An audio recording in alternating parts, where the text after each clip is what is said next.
Salut salut! Bienvenue pour un nouveau vlog. Comme j'ai pris l'habitude de le faire a priori en 2024, j'ouvre ce vlog alors que je n'ai pas encore terminé le précédent. Peut-être que ça va devenir une habitude en 2024, je sais pas, que je vais réellement faire ça toute l'année, je ne sais pas.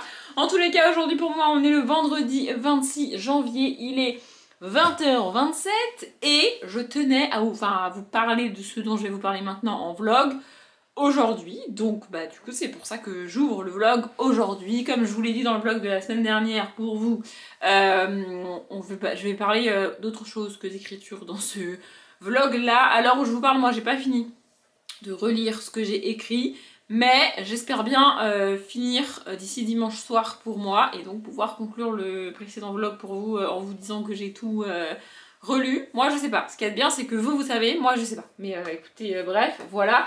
En termes de lecture, on va faire rapide parce que j'ai pas prévu d'en parler beaucoup, je veux juste vous dire ce que je lis.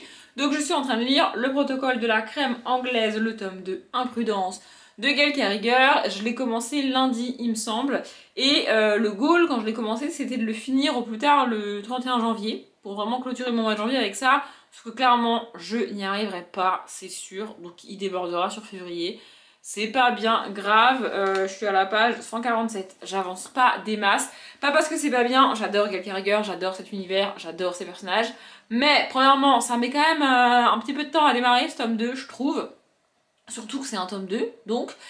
Et en plus, je passe pas beaucoup de temps à lire depuis lundi, parce que je relis ce que... je passe pas beaucoup de temps à lire ce bouquin parce que je relis ce que moi-même j'ai écrit, du coup ça me prend du temps, et aussi parce que je regarde Grey's Anatomy, c'est principalement pour ça que je vous prends. Mais avant de parler de Grey's Anatomy, on va faire un petit point sur ce que j'ai vu, parce que j'ai vu au moins 2 films, peut-être d'autres. J'ai pris mon petit carnet de challenge là pour être sûre de rien oublier. On va faire un petit point sur les séries et les films. Alors, le premier c'est parfait, voilà, donc dans la première catégorie du Cold Winter en film, j'avais mis Maman j'ai raté l'avion. Alors, au mois de décembre, fin décembre, pas très longtemps avant Noël, j'ai lancé le film. J'ai dû regarder les 5-10 premières minutes, peut-être même pas, et j'ai lâché l'affaire. Je me suis dit, ouais non, franchement, j'ai la flemme. En fait, le début du film m'a mise extrêmement, mais extrêmement mal à l'aise. C'est pas du tout ce que j'avais en tête, c'est pas du tout le souvenir que j'avais du film. Donc je me suis dit, je vais pas être dans le bon mood, laisse tomber, je verrai ça plus tard. Et le week-end dernier, pour moi, j'ai commencé mon puzzle. Il me semble que je vous avais dit que je commencerais le puzzle et que je regarderais le Maman j'ai raté l'avion en faisant le puzzle. J'ai commencé le puzzle, j'ai lancé Maman j'ai raté l'avion. Et alors, je n'ai pas fini le film. Vraiment, je ne sais même pas comment j'ai pu aimer ce film. Je ne sais pas comment ce film a pu avoir autant de succès. Je ne sais pas comment mes parents ont pu me laisser regarder ce film. Il est extrêmement cringe. En tout cas, regardez aujourd'hui en 2024, il est cringe à mort. Vraiment, c'est terrifiant. Il n'y a rien qui va dans le film. Moi, j'ai gardé le souvenir d'un film fun, léger, sympa pour les enfants, qui se passe au moment de Noël. C'est cool, c'est sympa, ah, yo, ho. Mais en fait, pas du tout. J'ai trouvé ça extrêmement malaisant. J'ai dû regarder à peu près une demi-heure du film. Et en fait... ça va pas, juste ça va pas. Le pitch, rapidement pour ceux qui sauraient pas, c'est l'histoire d'une famille qui part en France au moment de Noël, donc c'est une famille américaine qui fait un espèce de voyage en France, attendez je regarde un petit peu, qui fait un voyage en France pour Noël, et donc le film démarre, la maison est en effervescence, il y a plein de monde partout, ils se sont tous rassemblés, l'immense famille dans une seule et même maison, du coup il y a plein d'enfants, les parents, etc. etc. Et le personnage principal qui s'appelle, je ne sais même plus comment, c'est vous dire, Kevin. Je crois que c'est Kevin. Je suis pas encore sur la page Wikipédia, mais je crois que c'est Kevin, c'est ça, Kevin. Le personnage principal qui s'appelle Kevin, qui est un enfant de 8-10 ans, par là, est clairement présenté comme le souffre-douleur de la famille. Vraiment, il n'y a pas d'autre mot, c'est pas du tout ce que je me rappelais, mais vraiment, il est présenté comme ça. C'est cringe à mort, bref, j'y reviendrai. Donc il est présenté un petit peu comme le souffre-douleur de la famille, et il est puni par sa mère, elle l'envoie en gros dormir au grenier. C'est un film qui est sorti dans les années 90, donc Bref, elle l'envoie dormir au grenier et le lendemain matin, ils ratent leur réveil. Du coup, ils se lèvent tous un petit peu en mode panique, vite, vite, vite. Ils finissent les bagages, ils se préparent et hop, ils montent dans les voitures qu'elle avait commandées pour les emmener à l'aéroport. La mère avait commandé des espèces de taxis pour les emmener à l'aéroport. Donc tout le monde monte dans les voitures, tout le monde embarque. Et une fois dans l'avion, ils se rendent compte qu'ils ont oublié Kevin. Et donc Kevin est donc resté tout seul à la maison et il va se passer des choses dans cette maison pendant que ses parents et toute sa famille sont loin de lui et du coup ils se rendent compte de ça dans l'avion, donc le vol est déjà en cours et ils peuvent pas faire demi-tour, c'est pas possible, donc voilà. Je rappelle, ça se passe dans les années 90, donc il n'y a pas de portable et il n'y a pas moyen de communiquer avec cet enfant resté tout seul chez lui. Et il n'y a quasiment pas de moyen de prévenir qui que ce soit, puisqu'il n'y a pas de téléphone en fait. Donc bref, voilà. Et donc l'histoire du film, c'est qu'on va suivre Kevin resté tout seul à la maison, qui se bat un petit peu contre des cambrioleurs. Parce qu'il y a des gens qui ont repéré que plusieurs maisons étaient vides parce que les gens sont partis pour Noël, et qui vont en profiter pour cambrioler les maisons. Voilà, ça c'est le pitch du film. Mais alors, déjà, tout le début dans la maison, c'est une catastrophe. Vraiment, c'est une catastrophe. On insiste bien pour te dire que personne n'aime Kevin, qu'il est un petit peu le Calimero. Enfin, pas le Calimero, mais il est ouais, le souffre-douleur de toute la famille. Il a un cousin qui est le cliché vous savez, du petit garçon un peu enrobé, un peu gros, mais que tout le monde suit, on sait pas trop pourquoi. Moi, dans ma tête, c'est un peu un Dudley, tu vois, genre vraiment, voilà, pour ceux qui ont la rêve de Dudley, enfin bref. Et puis, il y a pas mal de blagues extrêmement cringe sur « Ah là là, il fait encore pipi au lit, c'est horrible !» sur « Ah là là, j'ai mangé ta pizza, mais attends, je te la vomis dessus, comme ça tu pourras la manger. » Vraiment, on est sur des blagues de ce niveau-là, j'ai trouvé ça, mais horrible, vraiment, c'était horrible. Ensuite, l'histoire de... alors, c'est le scénario même du film, et je le savais, mais de la manière dont c'est fait, ça n'est absolument pas crédible, je suis désolée. L'histoire de... dans la panique, on oublie notre fils. Enfin, je sais pas, c'est quand même un peu aberrant. Alors, ma mère m'a déjà oublié, si vous voulez, je devais avoir 15-16 ans, parce que j'étais au lycée, tu vois. Il me semble que j'en avais déjà parlé en vlog, mais enfin bref, et en gros, elle m'avait dit que ce soir-là, elle me récupérait, alors qu'elle ne me récupère jamais au lycée. Bref, du coup, je l'attends devant le lycée, parce qu'elle est censée venir me récupérer. Au bout de... Ma mère est jamais à l'heure, donc je m'inquiète pas trop, tu vois, au bout d'un quart d'heure, 20 minutes, une demi-heure, je sais plus, je me dis bon, quand même, c'est bizarre qu'elle m'ait oublié, tu vois. Du coup, je l'appelle, et... en fait, le fait de voir mon nom sur le téléphone, ça n'a même pas tilté dans son cerveau, tu vois. Du coup, elle décroche, elle me dit « Oui, qu'est-ce qu'il y a? Il y a un souci ?» Je dis « Bah, t'es où ?» Elle me dit « Bah, je suis à la maison, pourquoi ?» Je dis « Bah, tu devais me récupérer. » Oh, j'ai oublié, elle a pas tilté. Donc, ça arrive d'oublier ses enfants, mais de là à partir en Europe, à l'autre bout du monde, en oubliant ton gamin de 8-10 ans... Enfin, je sais pas, c'est quand même un peu énorme, surtout qu'il y a des dizaines de personnes dans la maison, quoi. Vraiment, c'est pas une personne, ils sont je sais pas combien, et il y en a pas un qui pense à Kevin, tu vois. Alors, il y a bien un moment donné où la mère demande à l'une des enfants de les compter pour vérifier qu'il manque personne, tu vois. Et du coup, quand elle compte, elle se plante, elle compte le voisin, un délire comme ça, et donc, bah, pour eux, il y a tout le monde, et puis ils y vont, quoi. Soit... admettons. Mais au moment de l'embarquement, il a un billet, Kevin. Pourquoi vous vous êtes pas rendu compte que Kevin n'avait pas embarqué? Et même au-delà de ça, normalement, un passager enregistré qui n'embarque pas, l'avion ne décolle pas, en fait. Donc même si, dans le truc de t'as tous les billets, t'as tous les passeports, parce que t'es sa mère, donc t'as son passeport, son machin, son truc, tu l'as enregistré, si le gamin il n'embarque pas, l'avion il décolle pas, enfin...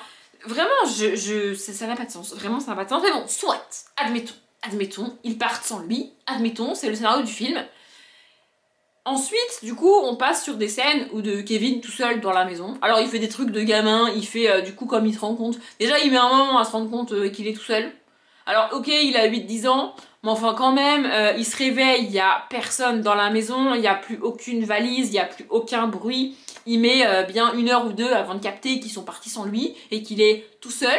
Et après, il fait des trucs de gamin. Bon, ça, soit il fait des trucs de gamin, genre, il fait des trucs qu'il n'a pas le droit de faire. Il regarde un film, un thriller. Alors, on a à l'image, nous, les scènes du film, elles sont terrifiantes, ces scènes de film. Vraiment, c'est un genre de vieux western, hein, limite en noir et blanc. Mais vraiment, les scènes du film, c'est genre... fais ça ou je te tue, non, Pan. Vraiment, et t'as vraiment la scène de Pan et le gars il est mort. Enfin, c'est un film pour enfants quand même. Alors que dans le film, lui, il le fasse parce qu'il est tout seul chez lui et que ok, mais de là à montrer ces images-là vraiment à l'écran dans le film, enfin je sais pas, je trouve ça... On parle d'un film pour enfants quand même, enfin... Bref, et puis voilà, il va manger des conneries, manger des bonbons parce que c'est un enfant tout seul chez lui. Ok, soit.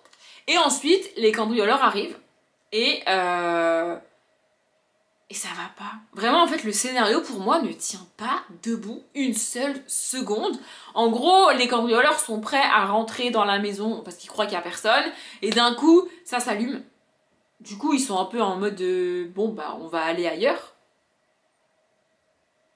Mais ils paniquent pas plus que ça. Et pour connaître la suite du film, en fait, je me suis dit, laisse tomber, ça va être que ça tout le temps. Et je peux pas, en fait. Enfin, vraiment, je n'arrive pas à comprendre comment j'ai pu aimer ce film, même en étant enfant. Probablement que je comprenais pas tout quand j'étais enfant, parce que quand j'étais enfant, l'histoire de l'enregistrement à l'aéroport, l'histoire que... Moi, quand j'étais enfant, je trouvais ça drôle qu'il l'ait oublié, tu vois. Aujourd'hui, avec mes yeux d'adulte, je me dis, comment des parents peuvent oublier leur enfant et ne se rendre compte qu'une fois qu'ils sont dans l'avion. Enfin, je sais pas. Ça veut dire qu'à aucun moment, ils ne se sont souciés de est-ce qu'il avait mis ses chaussures, est-ce qu'il avait mis son manteau, est-ce qu'il avait besoin d'aide, est-ce que... Non, à aucun moment, ils ne se sont souciés de leur gamin, en fait. Enfin, je sais pas, c'est complètement aberrant. Alors, ça se passe dans les années 90, soit, mais les années 90 n'excusent pas tout. Moi, j'ai grandi et j'ai été élevée en partie dans les années 90. Enfin, je suis désolée, quand tu pars de chez toi et que t'es censé partir avec ton gamin de 8-10 ans, tu vérifies un minimum si, je sais pas, il a pris son sac, il a pris son doudou, il a mis ses chaussures, j'en sais rien, n'importe quoi. À un moment donné ou à un autre, tu vas forcément te soucier de ton gamin. Là, ça veut dire que les parents sont partis du principe que le gamin de 8-10 ans, il s'était réveillé, préparé, installé dans la voiture tout seul comme un grand sans que personne ne l'aide. Ou alors, ils sont partis du principe que quelqu'un d'autre l'avait aidé. Mais je sais pas, c'est ton fils. Enfin, moi, je trouve ça aberrant, vraiment. Et vraiment, il y a énormément d'espèces de blagues qui ne sont même pas des blagues, c'est juste cringe à mort. Vraiment, je suis dégoûtée, dégoûtée, dégoûtée. J'aurais 1000 fois préféré garder le souvenir que j'en avais que le retenter comme ça, parce que là, c'est pas possible. Vraiment, c'est pas possible, pas possible. Je suis dégoûtée. Bref, ensuite, qu'est-ce que j'ai vu? Il y a un autre film que j'ai vu, mais je veux être sûre de pas en oublier. J'ai pas l'air bon. Ah non, j'ai oublié. Ensuite, du coup, le week-end dernier aussi, pardon, je vous ai un petit peu agressé. J'ai regardé Les Bronzés font du ski parce que du coup, j'avais envie d'avancer dans mon puzzle et comme j'ai arrêté Maman, j'ai raté l'avion, bah j'ai lancé Les Bronzés font du ski. Alors, techniquement, c'est le film 2. Avant, il y a Les Bronzés tout court, mais c'est pas grave en soi. Voilà. Et franchement, Les Bronzés font du ski, ça a bien vieilli. Pour tout vous dire, le film va durer 1h30. En 1h30, il y a 2 scènes et qui sont un peu... où tu tiques un petit peu quand tu le regardes aujourd'hui. Mais franchement, pour un film pareil, je m'attendais à pire en termes de blagues, en termes de racisme, en termes de sexisme, en termes de plein de choses. Je m'attendais à pire. Alors, en termes de racisme, oui et non, mais il n'y a pas vraiment d'inclusion. Je veux te dire, c'est pas... Voilà. Mais il n'y a rien de cringe à mort de ce côté-là. Je vais peut-être vous faire un mini résumé. Donc en gros, dans Les Bronzés, donc le film 1, on suit un groupe de potes qui sont joués par d'immenses acteurs et actrices françaises et français, qui sont voilà, qui partent en vacances à la mer tous ensemble. C'est l'été, c'est Les Bronzés, tu vois. Et comme Les Bronzés a bien marché, ils ont fait une suite qui s'appelle Les Bronzés font du ski. Ils font du ski. Il y a aussi un film 3 qui est sorti beaucoup plus tard. Je me rappelle plus du film, du scénario des Bronzés 3, bon, enfin bref. Et donc Les Bronzés font du ski, bah, c'est le même groupe de potes qui part en vacances au ski. Voilà, il y en a un qui travaille sur place, qui a une situation chelou avec sa famille, enfin bref. Et ils vont, voilà, ils font du ski et puis ils font une espèce de randonnée dans la montagne, etc. tous ensemble. Voilà, c'est juste c'est une comédie française, hein, c'est rien de fou. Voilà, et on suit ça. C'est tout. Voilà, c'est sans prétention, vraiment, c'est juste un petit film détente, rien de fou, vraiment rien de fou. Les deux seules choses qui m'ont fait tiquer, et franchement c'est aberrant d'avoir fait ça, même, je sais pas, il a dû sortir dans les années 90 aussi, j'ai pas la date exacte, je vais essayer de la chercher, mais en fait il y a une scène où je me suis dit, mais à quel moment tu te dis que c'est une bonne idée de faire ça, quoi? Enfin, je sais pas, 79, ah oui, non, mais pas du tout dans les années 90, je raconte de la merde, donc 79, Les Bronzés font du ski, mais même Mais bref, en gros la scène c'est ils sont en haut de la montagne et ils font un pique-nique en haut de la montagne parce qu'à un moment donné il faut bien manger, tu vois. Ils jettent leurs déchets par terre, comme ça, ils les laissent dans la neige, comme ça. Ça, à la limite, en 79, ça peut passer, tu vois. Enfin, je veux dire, c'est une époque où on faisait pas forcément gaffe, où effectivement, ce sont des choses malheureusement qui se faisaient. Sauf que le souci, c'est que en jetant des trucs comme ça, ils disent oh là là, vous vous rappelez, sur la plage, il y a plein de détritus, personne ne fait gaffe, machin, ici, et tout. Ici, c'est pas grave, il y a plein de neige, de toute façon, ça se voit pas.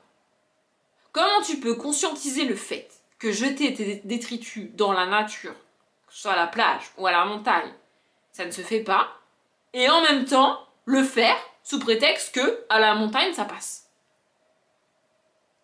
Enfin, je sais pas, mais ça n'a aucun sens pour moi. Vraiment, j'étais là, ok, enfin, bref. Et la deuxième phrase qui m'a fait un peu tiquer, c'est que à un moment donné, du coup, ils sont perdus dans un chalet au fin fond des bois. Alors, je vais même pas reparler de l'histoire avec les étrangers dans le chalet, pour ceux qui ont vu le film et sauront. Moi ça me choque pas, je trouve ça même cool qu'on mette ça en avant parce qu'on parle dans cette scène là d'une femme qui couche dans la même heure, on va dire, avec deux hommes différents. Et il n'y a pas d'insulte envers cette femme dans cette scène. Vraiment, il n'y a pas de oh là là, bah, elle gêne pas, ah mais quelle sale, il n'y a pas tout ça. Il y a pas tout ça. Vraiment, c'est dans l'autre sens même, c'est les mecs sont un peu déçus parce que bah du coup, ils la trouvaient attirante et ils auraient bien aimé, tu vois, mais ils ont compris que bah du coup, elle était déjà prise, donc non, tu vois. C'est le seul truc, mais vraiment, on parle quand même d'une femme, je répète, hein, qui couche avec deux hommes en moins d'une heure dans un chalet perdu en montagne. Il n'y a aucune insulte faite à cette femme. Dans un film sorti en 79, franchement, ça vaut le coup d'être souligné, donc bref, j'avais dit que je reparlerais pas de ça, mais bref. Et en fait, un peu plus tard dans le film, ils sont perdus dans la forêt. En fait, dans la forêt, pas du tout, dans la montagne. En fait, quand ils repartent du premier chalet, ils sont censés regagner la ville.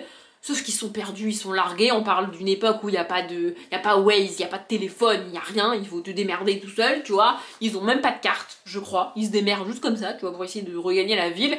Et donc, du coup, ils n'y arrivent pas. Et au bout d'un moment, ils se disent, bon, on va aller au chalet. Pour pouvoir se réchauffer, etc., faire un feu. Et une fois qu'ils sont dans ce chalet, il y a un petit groupe qui va partir pour essayer de trouver la ville, parce qu'à un moment donné, il va bien falloir qu'ils rentrent en ville, tu vois. Et donc, c'est principalement les hommes qui partent dans les chalets, parce que les femmes sont fatiguées, parce que de toute manière, elles ne connaissent pas la montagne. En gros, l'un des mecs est censé connaître la montagne, l'autre qui est médecin connaît à peu près aussi, donc ils se disent, bon, on va y aller tous les deux. Et la plupart des autres mecs, pour faire genre, oh là là, on est des bonhommes, ils se disent, bah vas-y, on vient avec vous. Soit, franchement, j'ai pas de problème avec ça. Le seul truc qui m'a fait tiquer, c'est que Jean-Claude Duss dit, non, moi je vais rester avec les femmes au cas où il y en a une qui fait un malaise. Au cas où il y en a une qui fait un malaise, tu vas faire quoi de plus que les autres femmes présentes, en fait? Vous voyez, c'est ça qui me choque. En fait, l'excuse qu'il donne, c'est qu'il reste pour porter assistance aux femmes parce qu'elles en auront forcément besoin. Alors on est dans un film de 79 et franchement c'est la seule remarque c'est un peu sexiste qui m'a fait tiquer. Dans un film de 79, je répète, c'est pas grave en soi. Vraiment, franchement, le film a hyper bien vieilli, de ce côté-là c'est hyper cool. Il y a vraiment plusieurs sujets qui sont abordés. Il y a le fait qu'il y en a une qui sort avec un mec beaucoup plus vieux qu'elle. C'est même pas un sujet, genre c'est ok, tu vois, y a pas de problème, tu vois, vraiment, fin 70, ok. Le seul petit problème, c'est qu'il est marié, mais bon, ça, c'est techniquement son problème à lui, pas à elle, tu vois, enfin bref. Voilà, franchement, il a hyper bien vieilli, j'ai trouvé ça trop cool. Et l'autre film que j'ai regardé aussi, et ça c'est génial, c'est Mission Cléopâtre. Vraiment, c'est un film absolument génial. Le seul truc qui m'a fait un petit peu bizarre, j'avoue, en regardant le film aujourd'hui, c'est que Obélix est joué par Depardieu. Voilà. Mais en soi, le film en lui-même est vraiment cool. Il est vraiment génial. Il y a rien à dire. Vraiment, j'adore Mission Cléopâtre et c'était trop cool. Entre temps, j'ai dû changer de batterie et on en arrive enfin à Grey's Anatomy. Donc, ce pourquoi je vous prends aujourd'hui et ce dont je voulais vous parler. Donc, j'en suis à la saison 16 et en fait, ce soir, je vais finir la saison 16. Et je voulais vous prendre avant de revoir le final de la saison 16, dont honnêtement je ne me rappelle pas. Cette saison 16 est assez particulière, elle a été tournée dans des circonstances assez particulières. Pour rappel et pour vous resituer, cette saison 16 est tournée jusqu'à ce que les tournages soient arrêtés pour le Covid, à cause du Covid. Et donc cette saison 16 pardon, a été écourtée parce qu'en gros, alors je sais pas vraiment à partir de quand dans le tournage ils ont su que potentiellement c'était le bordel et qu'ils allaient pas pouvoir continuer très longtemps. Mais en tout cas, dans la manière dont les derniers épisodes de la saison, je dirais la moitié de la saison est gérée, tu sens que tout est un peu fait dans l'urgence et qu'il y a des choses qui auraient dû prendre plus de temps et qui sont à base d'ellipses. C'est-à-dire tu finis l'épisode sur une révélation et dans l'épisode qui suit, on te dit, il y a une discussion entre deux personnages et tu comprends que bah, c'est réglé en fait. Tu vois, mais t'as pas la suite. T'as pas vraiment la suite, c'est juste réglé en 3 minutes quoi, et puis c'est plié. Il y a aussi un acteur principal qui était là depuis le début, qui quitte la série dans cette saison 16, et pareil, son départ est géré de manière extrêmement bizarre. Alors est-ce qu'il a eu le Covid et que ça n'a jamais été révélé? Peut-être. Est-ce qu'il y a eu une embrouille et que ça n'a jamais été révélé? Peut-être, mais il y a d'autres acteurs et d'autres actrices qui sont partis pour des différends entre la production et eux, ou elles, et ça a été révélé. Le pourquoi du comment de leur départ, on nous l'a dit, ça a été rendu public quelques temps plus tard, et là, la seule raison, c'est bah il voulait partir. Mais de la manière dont c'est géré, t'as vraiment l'impression que l'acteur, il est arrivé un matin sur le tournage, et il a dit bon bah aujourd'hui c'est mon dernier jour, après je me casse. T'as vraiment l'impression que ça a été fait comme ça, parce que, en gros, d'un épisode à l'autre, tu le vois plus, et 3-4 épisodes plus tard, il t'explique pourquoi il est parti. Mais tu le vois pas. Il envoie des lettres, il envoie littéralement des lettres aux autres personnages pour leur expliquer. Et du coup, tout ce que tu vois, c'est des images des séries, des saisons d'avant pour mettre en évidence leur relation, tu vois, et à quel point c'est triste qu'ils s'en aillent. Mais l'acteur qui part n'est pas là, en fait. Tu vois juste sa main qui écrit les lettres. Donc en fait, c'est pas lui qui écrit les lettres, clairement, c'est juste sa main, donc sinon on l'aurait vu lui, tu vois. Vraiment, tu le vois pas. Donc en fait, je sais pas. Peut-être qu'il y a une autre raison. Je sais pas. Mais juste, il est parti comme ça. C'est un peu dommage d'avoir géré son départ comme ça. Après, si vraiment l'acteur a dit je me casse du jour au lendemain et qu'il n'y avait pas d'autre solution, bon bah voilà. Mais vraiment, c'est extrêmement bizarre. Et l'autre truc qui est un peu chelou aussi, c'est que la saison 16 marque le début du deuxième spin-off de Grey's Anatomy, à savoir Station 19, qui suit des pompiers. Et alors, je sais pas si je retenterai Station 19, j'avais tenté Station 19 et j'avais trouvé ça nul à chier. Vraiment, il n'y a pas d'autre mot. J'avais trouvé le début de Station 19, en tout cas, nul à chier et j'ai pas regardé. Vraiment, j'ai dû regarder peut-être les 2 ou 3 premiers épisodes et je me suis dit, mais c'est naze, vraiment. Peut-être que je retenterai, mais honnêtement, je sais pas. Et en fait, ce qui fait que quand tu regardes cette saison 16 sans regarder la première saison de Station 19, bah, clairement, il y a des infos que t'as pas. Il y a des trucs qui sont initiés dans Station 19 dont t'as un petit peu la suite et la fin dans Grey's Anatomy et inversement. Et je parle même pas des épisodes crossover. Hein. Vraiment, il y a des épisodes qui sont pas crossover et où t'as des bouts d'histoire en fait. Du coup, c'est un peu bizarre. C'est pas très bien géré à ce niveau-là. Il me semble que dans la saison 19, ça m'a pas... Dans la saison 19 de Grey's Anatomy, ça m'a pas dérangé. Donc, soit les séries se sont éloignées, soit ils ont arrêté Station 19, je ne sais pas où elle en est, Station 19, mais ouais, vraiment, c'est assez bizarre à regarder. Tu sens que t'as pas toutes les infos, en fait, tu vois. Et ça t'oblige à regarder l'autre série si tu veux les avoir, et c'est un peu mal géré, vraiment. Pardon, on a été interrompu, je sais plus où j'en étais. J'avais parlé de Station 19, logiquement. Ouais, ça doit être ça. Bref, en tout cas, du coup, la saison 16 a 21 épisodes, alors qu'elle aurait dû en avoir plus. C'est juste que bon bah le tournage a dû s'arrêter parce que confinement, parce que Covid, etc.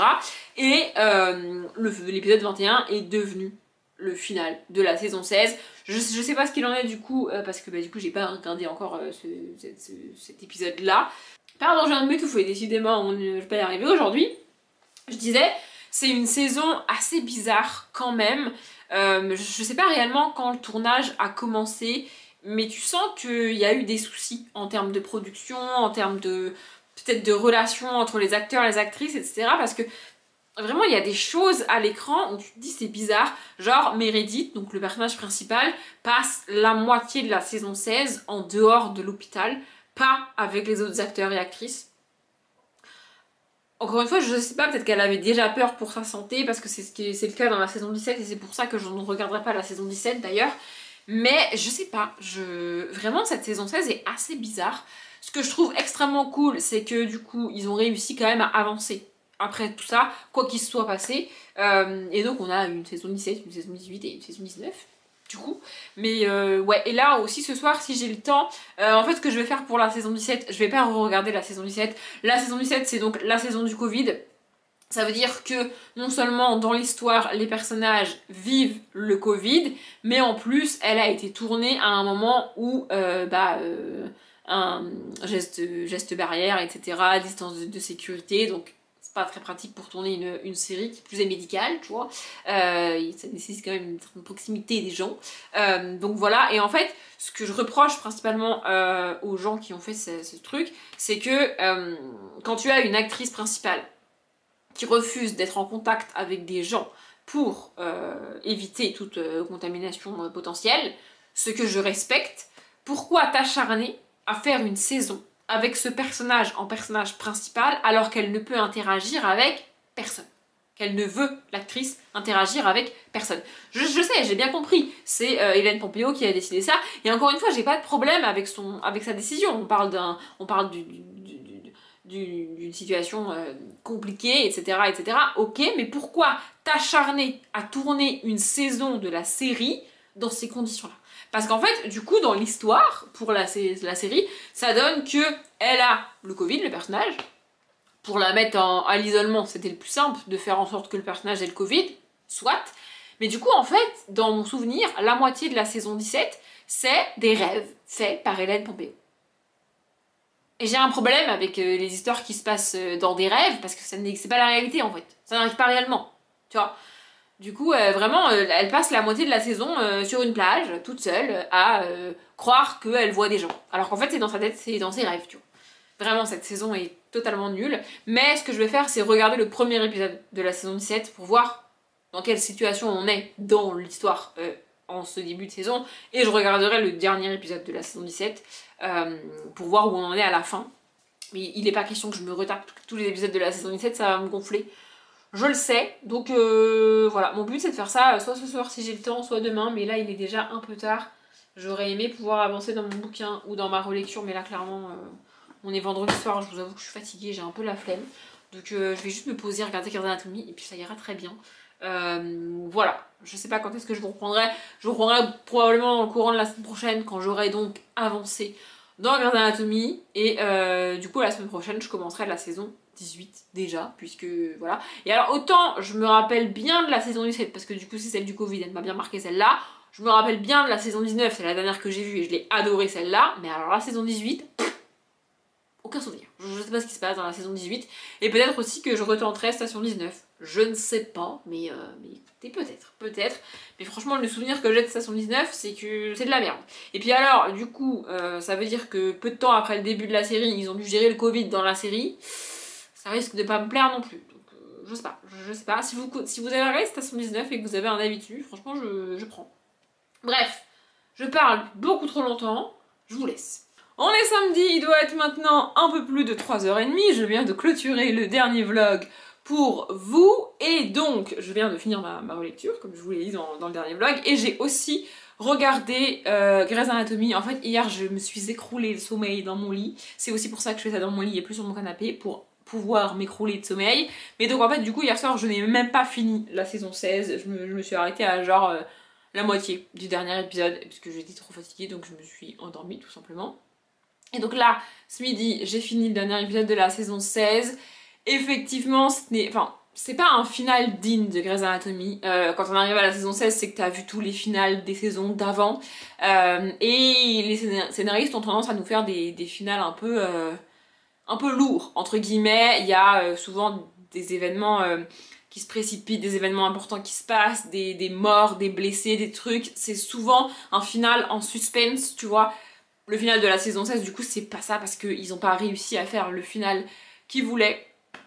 Mais c'est pas... comment dire, ça s'arrête pas n'importe comment non plus, ça reste un final plausible pour une saison de série. Vous voyez, c'est pas c'est pas nul comme finale. Et du coup là j'ai regardé le premier épisode de la saison 17 qui m'a presque donné envie de regarder toute la saison 17.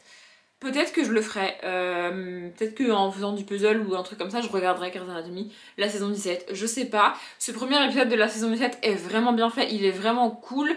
En fait, ils ont réussi à rattraper le coup du final de la saison d'avant et de, en un épisode, mettre un petit peu en condensé tout ce qu'ils avaient prévu pour les 3 ou 4 épisodes qu'il aurait dû y avoir en plus dans la saison 16. Et en gros, c'est fait sous forme de flashback. Donc la saison 17 démarre, on est en plein Covid à l'hôpital. Évidemment, c'est très bizarre aujourd'hui en 2024 de revoir ces événements-là et ces choses-là, d'autant plus pour moi parce que, je le dis à chaque fois, ça fait longtemps que je l'ai pas dit, j'ai pas eu un confinement comme tout le monde. Moi, j'ai techniquement pas été confinée. Je n'ai jamais arrêté d'aller travailler, de monter dans ma voiture tous les matins pour me rendre dans un endroit où des dizaines, peut-être même des centaines de personnes se rendaient tous les matins pour travailler. À l'époque, je travaillais dans le domaine de l'alimentaire et on le sait tous, remplir les magasins, c'était un petit peu vital à ce moment-là et avec mes collègues, on a tous galéré à ce moment-là. Bref, donc moi j'ai pas été confinée en mode je m'ennuie à la maison, en mode je galère, en mode je sais pas quoi faire, en mode non, moi j'ai pas fait tout ça. J'étais pas non plus au premier rang du Covid puisque j'ai pas eu le Covid et aucun membre de ma famille n'a eu le Covid pendant la période la plus forte en tout cas. Et j'étais pas dans le domaine médical. Mais c'est quand même assez bizarre de revoir ça aujourd'hui. Donc voilà, la saison 17 démarre, ils sont en plein Covid, voilà. Le Grey Sloan est un hôpital de centre Covid, donc du coup ils accueillent énormément de malades, il y a beaucoup de protocoles, beaucoup de protection, de protection des masques, etc. Et on parle aussi des pénuries de masques, etc.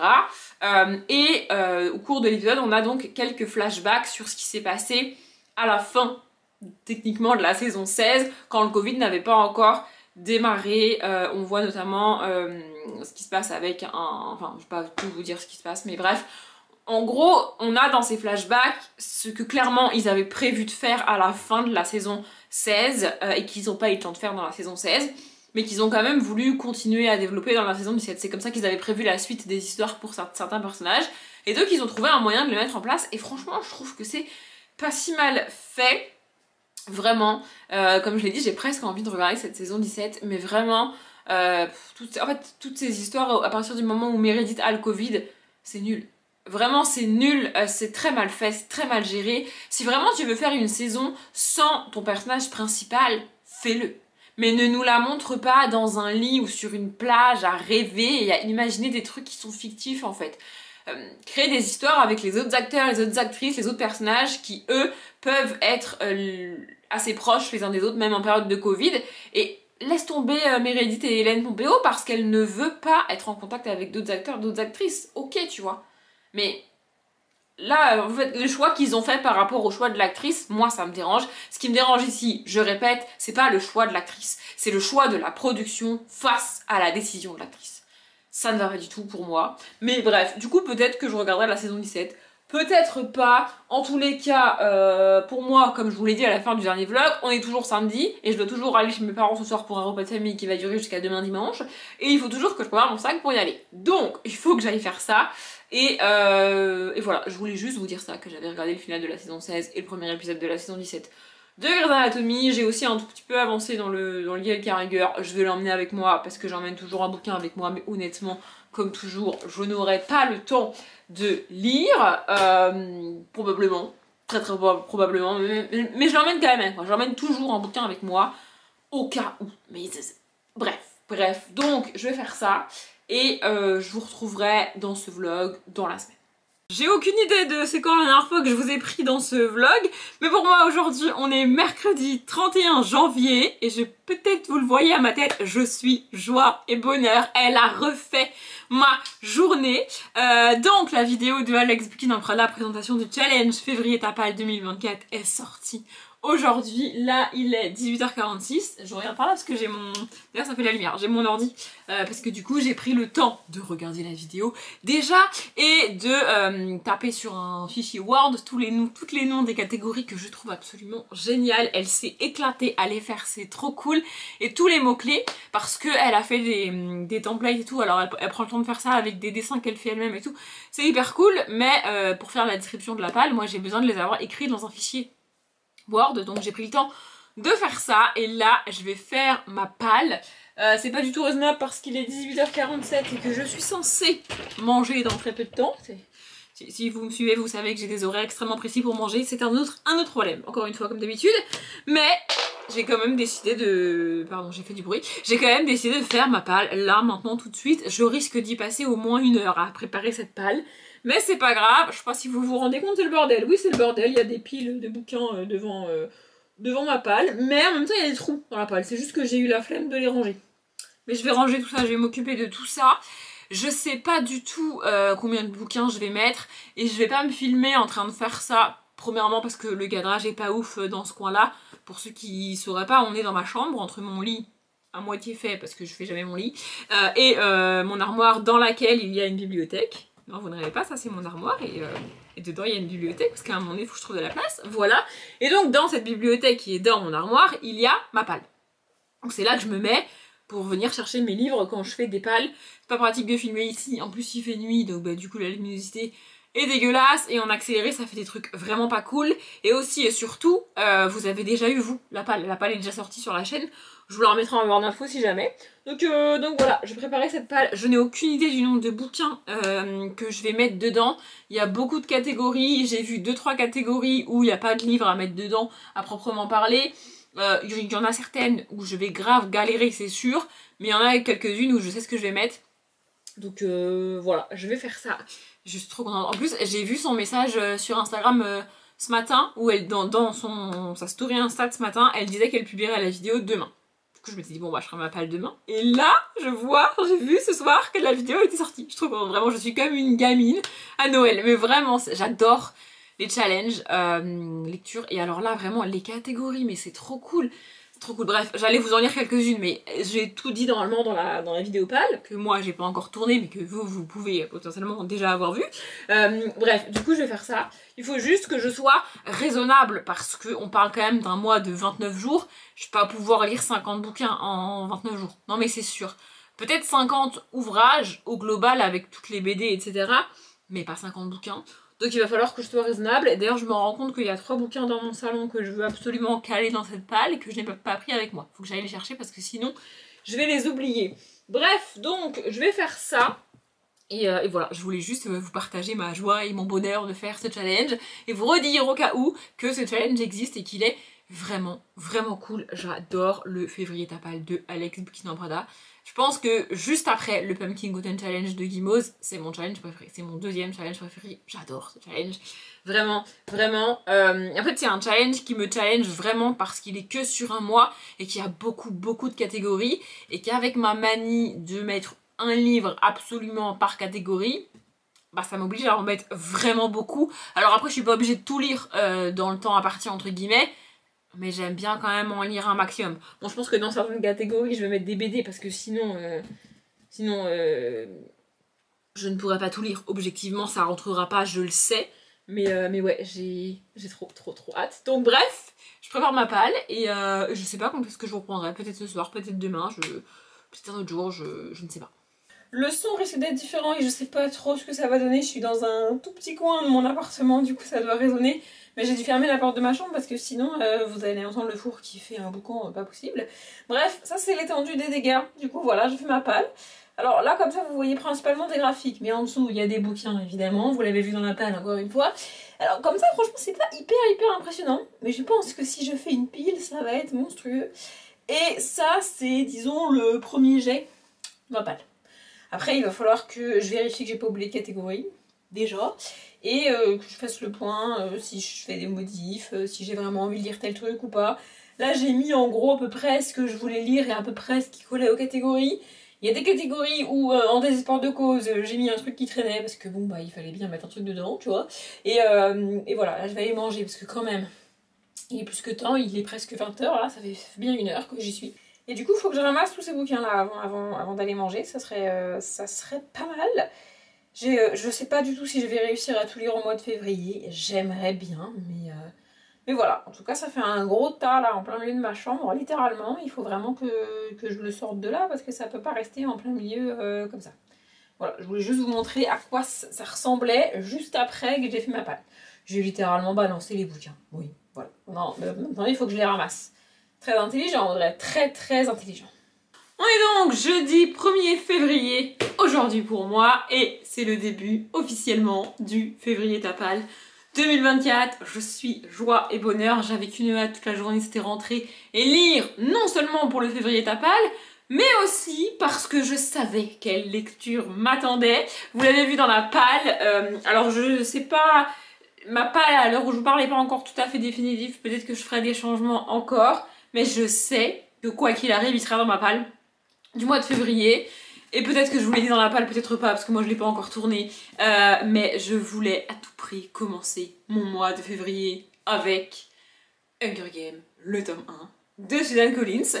Et donc je savais toute la journée que c'est ça que j'allais commencer ce soir en rentrant, et j'avais trop hâte. Et je l'ai commencé. Alors j'ai pas non plus énormément lu, j'ai lu une BD aussi. Bah là je suis à la page 33.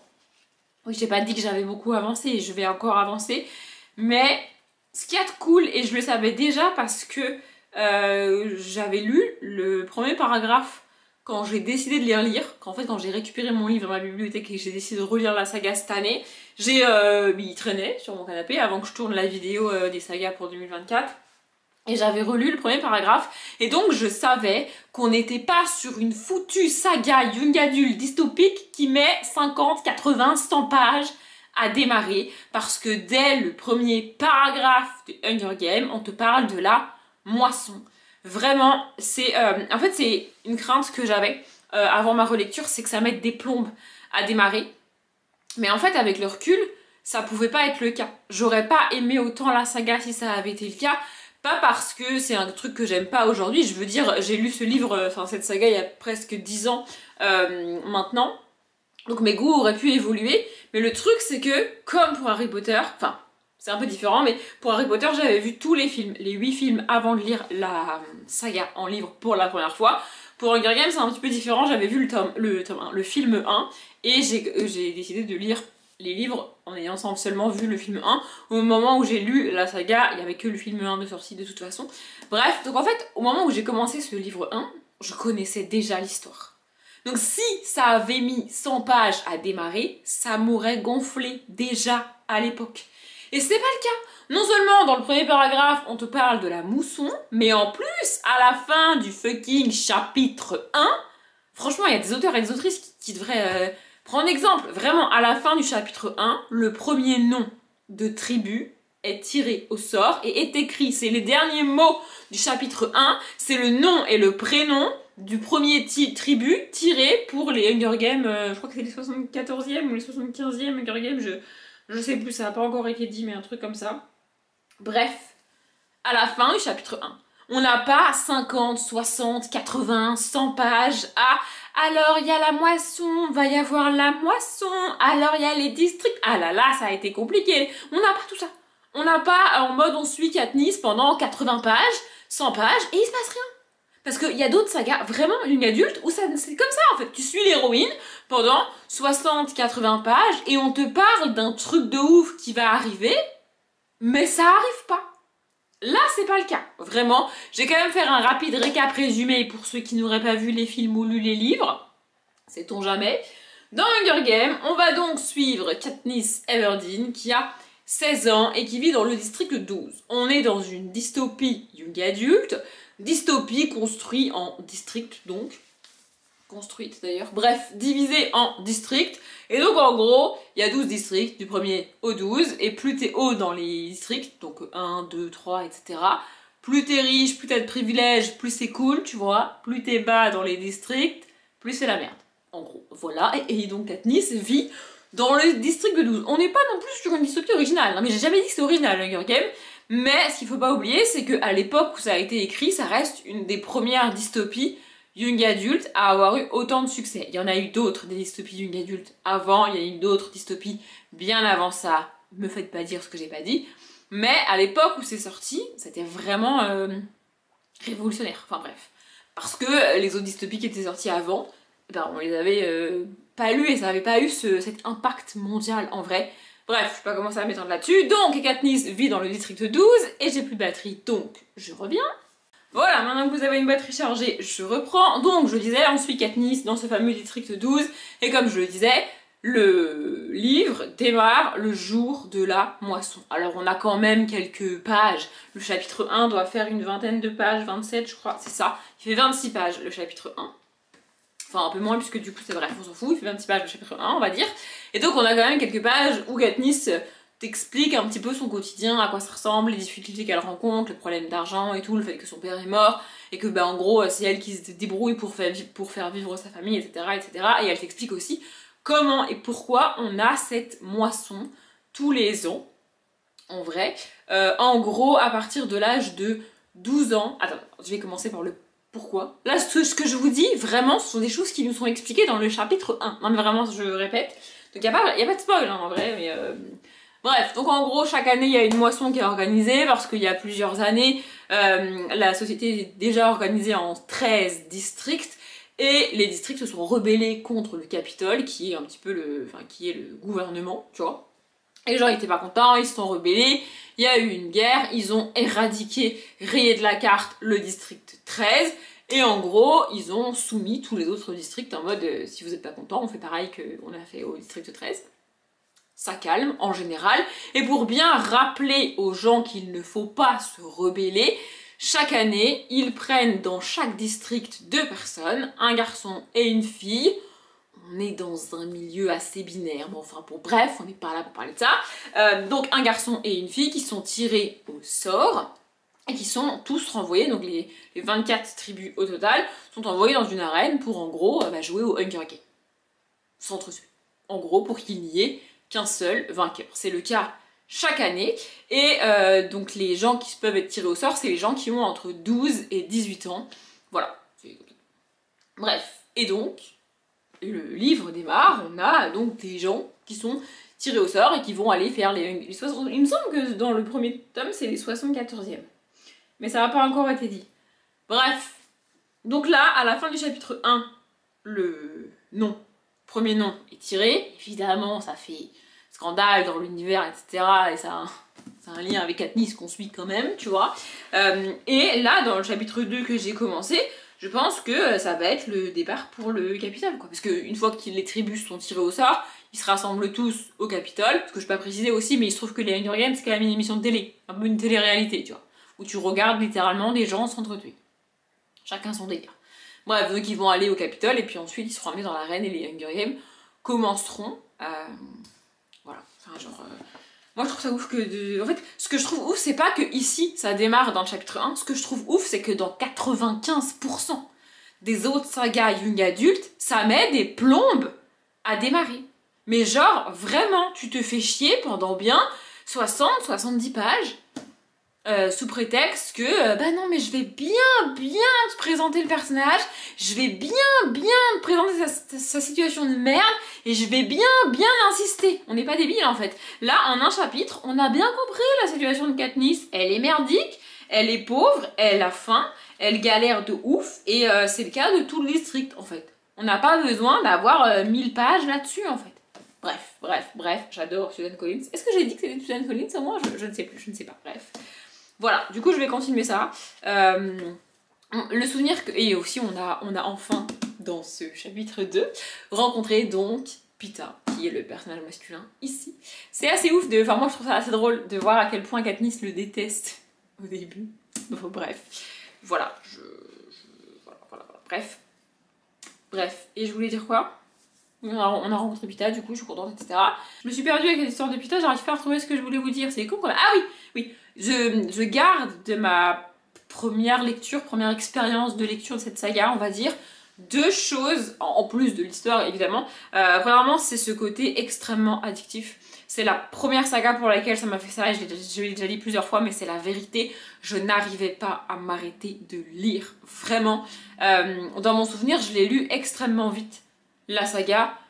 Par rapport à mon rythme d'aujourd'hui, je pense que c'était rien, vous voyez, mais par rapport à mon rythme de lecture de l'époque, vraiment je l'ai bouffé en fait. Et vraiment ce sentiment de besoin de lire, je l'ai rarement retrouvé dans d'autres sagas et dans d'autres bouquins. Et la deuxième chose qui est liée, c'est que chaque fin de chapitre, dans mon souvenir, je pense qu'en vrai c'est quasiment chaque fin de chapitre, mais très souvent, on va dire, la fin des chapitres est en suspense. C'est le cas de la fin du chapitre 1, parce que la fin du chapitre 1, c'est littéralement Effie Truc là, elle tire dans l'urne et elle lit le nom. Et le chapitre est fini. Sauf que ça a des conséquences, ça a des répercussions qu'elle ait tiré ce nom précisément là, et on est en mode putain c'est quoi ce délire, c'est quoi ce bordel, tu vois. Donc tu veux la suite. Donc presque sans m'en rendre compte, en fait, je me disais, bon, encore un chapitre et j'arrête, le fameux encore un chapitre et j'arrête, et arrivé à la fin du chapitre, avant que mon cerveau n'ait conscientisé le fait que j'allais entamer le chapitre suivant, alors que j'avais dit que je m'arrêtais pour manger, dormir, aller en cours, j'en sais rien, faire mes devoirs par exemple, tu vois, à l'époque, avant de conscientiser le fait que j'allais commencer le nouveau chapitre, alors que j'avais dit que je le ferais pas, bah j'avais déjà lu les 2-3 premières pages du chapitre. Parce que j'arrivais pas à m'arrêter de lire. Et c'est le cas du chapitre 1, il est en suspense. Ce qu'il y a de bien, c'est que je peux directement, là maintenant, tout de suite, aller lire la dernière phrase du chapitre 2 et vous dire si c'est le cas ou pas, puisque je connais déjà toute l'histoire, donc ça va pas beaucoup me spoiler. Non, la fin du chapitre 2 n'est pas en suspense, mais vu ce qu'elle dit, moi je trouve ça hilarant, vraiment. Dans mon souvenir, on n'est pas dans la tête de Peeta, on est vraiment que dans la tête de Katniss. Peut-être que ça va un petit peu me peser et que ça va être un petit peu chiant pour moi. Mais j'aime tellement Peeta que a priori c'est pas très très grave. Oui, je suis en train d'aller chercher la fin du chapitre 3 hein, si vous vous demandez. La fin du chapitre 3 est dégoûtante.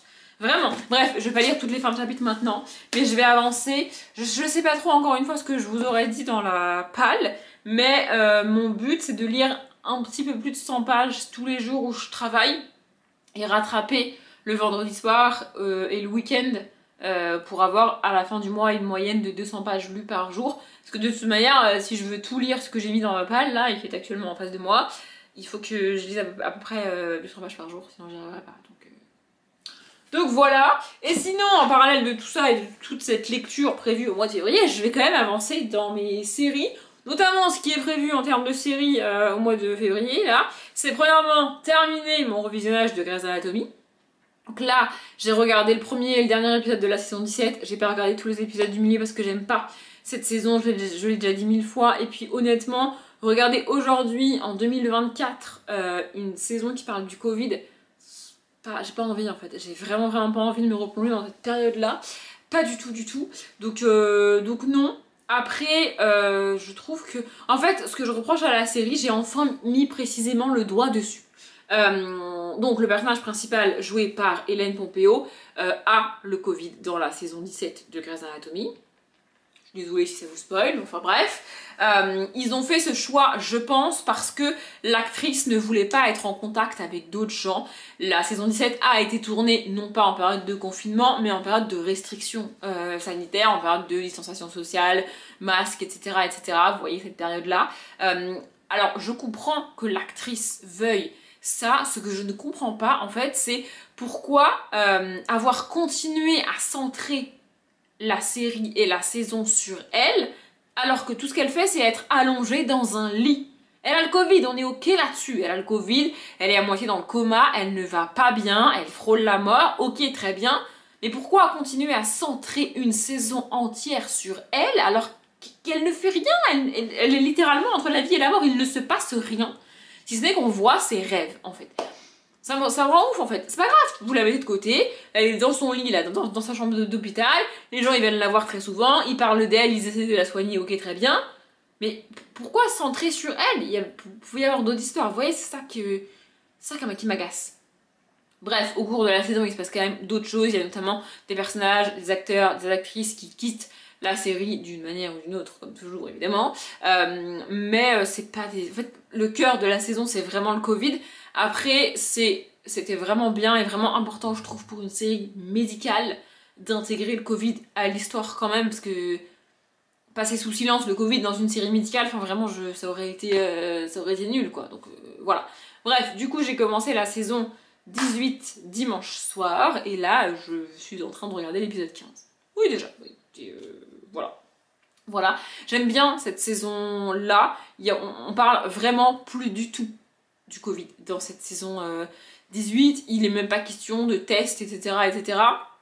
Après, du coup, j'ai re-regardé quand même le tout dernier épisode de la saison 17, sans savoir où ils en étaient. Et dans le dernier épisode de la saison 17, le temps passe très vite. Il y a pas loin d'1 an, je pense, qui passe en un seul épisode. Ce qui fait que quand la saison 18 démarre, le Covid est quand même assez loin. Donc il n'y a plus l'histoire de tests, il n'y a plus de masques, il n'y a plus tout ça. C'est pas plus mal de ne pas avoir fait traîner ce truc-là non plus dans une autre saison. Du coup, il se passe d'autres choses et c'est assez cool, mais j'ai toujours de nouveau extrêmement hâte de regarder la saison 19.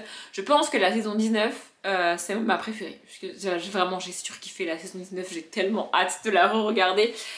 Avec Bébé Shepherd, encore une fois, bref, ça fait 1000 fois que je vous le dis. Donc c'est l'objectif, finir la saison 18 et regarder la saison 19 de Grey's Anatomy, et aussi regarder la dernière saison, il me semble que c'est la saison 7, de Gilmore Girls, parce que alors c'est une série que j'ai vue quand j'étais ado, il y a très longtemps, etc.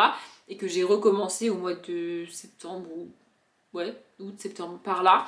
Sauf que je me suis interrompue et j'ai pas regardé pas re-regardé la dernière saison, donc la saison 7, que je veux re-regarder, et ensuite regarder Gilmore Girls une nouvelle année, qui est une espèce de saison spin-off qu'ils ont fait genre pas 20 ans plus tard, mais 10 ans plus tard, non pas 10, je sais pas, 15 ans plus tard, un truc comme ça. Plusieurs années plus tard, ils ont après la fin de Gilmore Girls, ils ont fait 4 épisodes, 1 par saison, et ça s'appelle Gilmore Girls une nouvelle année. Voilà, et donc c'est ça que je veux regarder. Il me reste aussi quelques films à regarder, alors je les baisais pas tous, mais il me reste Billy Elliot, il me reste Charlie et la chocolaterie, il me reste... D'ailleurs j'ai entendu parler là de Wonka, là, le film qui est sorti, mais je veux pas le voir, enfin je le regarderai pas parce que c'est un film musical. Alors j'ai rien contre les films musicaux, bref, j'adore High School Musical par exemple, mais il faut pas que tout le film soit en chantant. Vous voyez, il faut qu'il y ait des chansons de temps en temps, mais pas tout le film. Et d'après ce que j'ai compris, c'est vraiment un film mode comédie musicale où il n'y a pas de paroles et ils chantent tout le temps. C'est un peu comme dans Sweeney Todd. Je sais pas si vous situez. C'est ma seule ref de ce... Il y avait aussi Les Misérables, qui est sorti il n'y a pas hyper longtemps, quelques années quand même. Bref, c'est vraiment des films où ils ne font que chanter, ils ne parlent jamais. Et j'ai beaucoup de mal avec ce genre de film. Donc Sweeney Todd j'avais à peu près toléré parce qu'on parle quand même de Johnny Depp et de Helena Bonham Carter, réalisé par Tim Burton, donc j'avais fait un petit effort, vous voyez. Mais là pour Wonka, je pense pas que je vais faire un effort, en plus apparemment ils ont pris d'énormes libertés par rapport à l'histoire de base, donc bref, je regarderai pas Wonka, mais bien Charlie et la chocolaterie de Tim Burton. Donc, et puis il y en a d'autres, Billy Elliot, Charlie et la chocolaterie, il doit m'en rester d'autres que j'ai perdu là, mais faut que je regarde ma liste par rapport au Cold Winter. Voilà, faudrait que je cale tout ça dans mon mois de février, mais alors mon mois de février va être un peu compliqué puisque j'ai prévu de faire non pas un mais bien 2 week-ends à 1000. Oui, pour essayer de lire les pages que je dois lire. Et je sais pas si je vous le dis maintenant parce que peut-être vous en avez marre que je vous bassine avec ça, mais je vais juste vous le dire et je détaillerai pas. Voilà, mais le dernier week-end de février, je vais organiser mes bibliothèques. Je vous le dis, non, je détaille pas plus. Vraiment, je veux pas. Juste, voilà, c'est juste ce que j'ai prévu de faire le dernier week-end de février. Voilà, c'est tout. Et puis le premier week-end de mois de mars, j'ai aussi un truc de prévu. Je crois que j'ai jamais eu des week-ends aussi chargés. Hein, c'est pas des trucs de dingue non plus, mais quand même. Bref, voilà. Du coup, sur ce, je vais aller rejoindre ma petite Katniss et mon petit Pita. J'aimerais bien lire encore 30 pages, voire plus ce soir. Ça serait vraiment pas mal. Après, ça se lit un peu moins vite que je le pensais. Mais bon, ça reste le tout début, quoi. Il n'y a pas encore réellement l'action qui a commencé, etc. Donc, ah oui, par contre, un truc que je vous ai pas dit, après je vous laisse tranquille pour aujourd'hui. Promis, j'ai aucune idée, encore une fois, de la durée de ce vlog. Bref. Ce que j'aime aussi, c'est que pour certaines sagas, je le fais plus pour toutes aujourd'hui, mais pour certaines sagas, je choisis une musique et j'écoute la musique en boucle pendant toute ma lecture de chacun des tomes de la saga. Vraiment. Par exemple, je l'ai pas fait avec Harry Potter parce que pour moi la musique mythique de Harry Potter ça reste la musique des films et j'arriverai pas à écouter autre chose en lisant les Harry Potter. Bref, mais il y a pas mal de sagas comme ça où j'ai une musique et quand j'écoute la musique ça me replonge dans l'univers. Et donc, à l'époque où j'ai lu Hunger Games la première fois, j'ai choisi une musique. Et la particularité de cette musique, c'est qu'elle est en français. Aujourd'hui, quand je choisis des musiques, je choisis des musiques d'artistes que j'écoute pas réellement au quotidien, et donc des musiques anglophones en général, ce qui n'est pas ce que j'écoute dans mes playlists à moi. Mais à l'époque où j'ai choisi une musique pour Hunger Games, j'ai choisi une musique en français, si vous voulez la connaître, c'est Je veux vivre de Vita. C'est pas du tout une musique récente, on s'entend. Et je trouve que les paroles de la musique correspondent assez bien à ce qui se passe là-dedans. Alors ça colle pas parfaitement, mais l'histoire de la musique de Vita, en fait, c'est une histoire vraie, il me semble. Je suis pas très sûre, mais je crois. En gros, Vita était avec un homme et cet homme a été arrêté et mis en prison. On n'a pas tout à fait les détails du pourquoi et du comment. Si vous cherchez sur internet, peut-être que vous pourrez trouver, mais moi ça m'intéresse, enfin, j'ai pas vraiment envie de chercher, tu vois. Et donc en fait, Je vais vivre, c'est ça. La première phrase, c'est 5h du mat, ça frappe à la porte. Bon, en gros, c'est les flics débarquent à 5h du matin chez eux pour arrêter son mec et l'emmener, quoi. Voilà. Et donc du coup, toute l'histoire de la chanson, c'est ça, quoi. C'est que ils l'ont emmené, qu'il est en prison et qu'elle galère. Que c'est pas cool, enfin c'est pas ouf, tu vois. Je sais pas ce qu'il a fait encore une fois, mais elle se retrouve toute seule sans lui, genre elle met du temps à s'en remettre, tu vois. Alors ça correspond pas exactement à ce qui se passe dans Hunger Games, mais il y a pas vraiment de...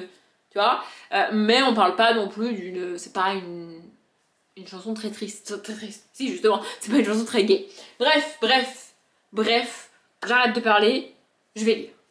On est vendredi soir, il est 18h40 et si vous voulez tout savoir, je viens de me commander à manger parce que ce soir j'ai décidé que j'avais la flemme. En plus j'ai très faim, donc j'ai la flemme mais j'ai très faim, il fallait que je trouve une solution. J'ai trouvé la solution. Bref, je me suis rendu compte, et en même temps j'aurais dû m'y attendre, que ce vlog est déjà long, ce vlog dure déjà 1 heure, donc je vais conclure le vlog maintenant, comme ça ce sera fait et je pourrai le monter surtout. Mais avant ça, je vais quand même vous parler un petit peu de Hunger Games, je vais essayer de faire rapide. Bref, du coup j'ai avancé, j'ai dépassé la page 100, voilà. Mon objectif c'est de le terminer d'ici dimanche soir. Ça serait bien, et parce que j'ai envie de le terminer, de le lire en entier, tu vois. Et parce que j'ai quand même beaucoup de pages et beaucoup de choses à lire au mois de février, donc ça serait bien si je le terminais rapidement et que je lisais autre chose en plus ce week-end. Bref, ça vous verrez ça dans le prochain vlog. Probablement. Du coup, j'ai lu 100 pages. Au bout de 100 pages, les Hunger Games n'ont pas encore commencé parce qu'il y a tout un protocole à respecter, c'est vraiment comme un... En fait, c'est un peu comme les Jeux Olympiques, tu vois, sauf que c'est organisé tous les ans et que des gens meurent. Mais en gros, c'est vraiment... Il y a toute une cérémonie, tout un protocole, il y a une espèce d'entraînement pour faire genre ils sont à égalité. Non mais la blague. Bref, donc ça prend du temps avant réellement qu'ils entrent dans l'arène. Là, ils sont toujours pas rentrés dans l'arène, mais j'aime beaucoup, vraiment. Et une des choses qui me faisait peur pour cette relecture, c'est Pita. Alors j'ai pas peur de Pita, j'adore Pita, mais en fait j'avais peur que à la relecture, il me saoule un peu. Parce que Pita il est gentil, il est mignon, il est sympa, et en vrai... il est gentil quoi. Non mais enfin, vous voyez ce que je veux dire, j'adore Pita, vraiment. J'ai fait le top de mes personnages masculins préférés, il est numéro 1, c'est pas pour rien quand même. Mais j'avais peur de le trouver ennuyé en fait, tu vois, et me dire en fait il est pas si ouf que ça, de me décevoir moi-même quelque part. Et en fait c'est pas le cas, en tout cas pas dans ce début de tome 1, déjà parce qu'on est dans cet état elle seulement, on n'est pas dans cet état lui, bon j'aurais bien aimé être dans cet état lui, mais le fait qu'on soit que dans cet état elle, ça fait que elle, en fait elle doute en permanence de tout et de tout le monde, elle ne sait pas à qui elle peut faire confiance.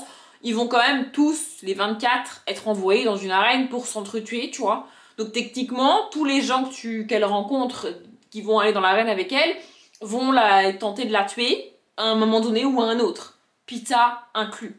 Donc en fait, moi, aujourd'hui, parce que j'ai vu les films, parce que j'ai lu la saga entièrement une fois, je sais qu'il est vraiment gentil et qu'il va pas tenter de l'arnaquer et lui faire à l'envers, tu vois. Mais Katniss, elle sait pas. Pardon si je spoil les gens, mais j'estime que vous avez au moins en partie l'histoire de Hunger Games. Je vais pas tout spoiler non plus, je vous dis juste que Pisa est vraiment gentil. Bref, Katniss, elle le sait pas, et donc tout ce qu'il fait, tout ce qu'il dit, elle pèse le pour et le contre pour savoir s'il est honnête, s'il est pas honnête, est-ce qu'elle peut lui faire confiance ou pas, est-ce qu'elle peut croire ce qu'il lui dit ou pas, est-ce qu'elle peut se fier à lui, etc., etc.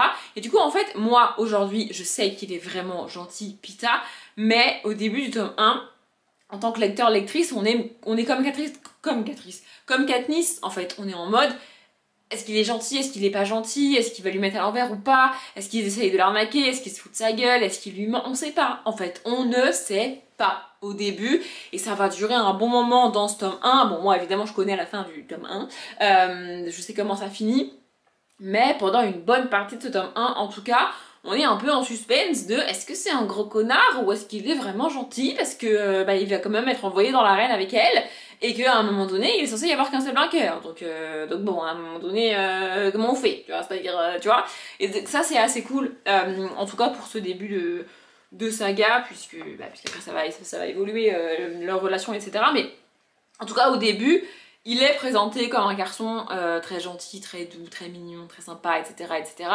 Mais on sait pas si c'est vrai ou pas. Alors moi aujourd'hui je sais, mais quand tu lis le bouquin pour la première fois, tu sais pas en fait si tu peux lui faire confiance ou pas à ce gars-là, tu vois.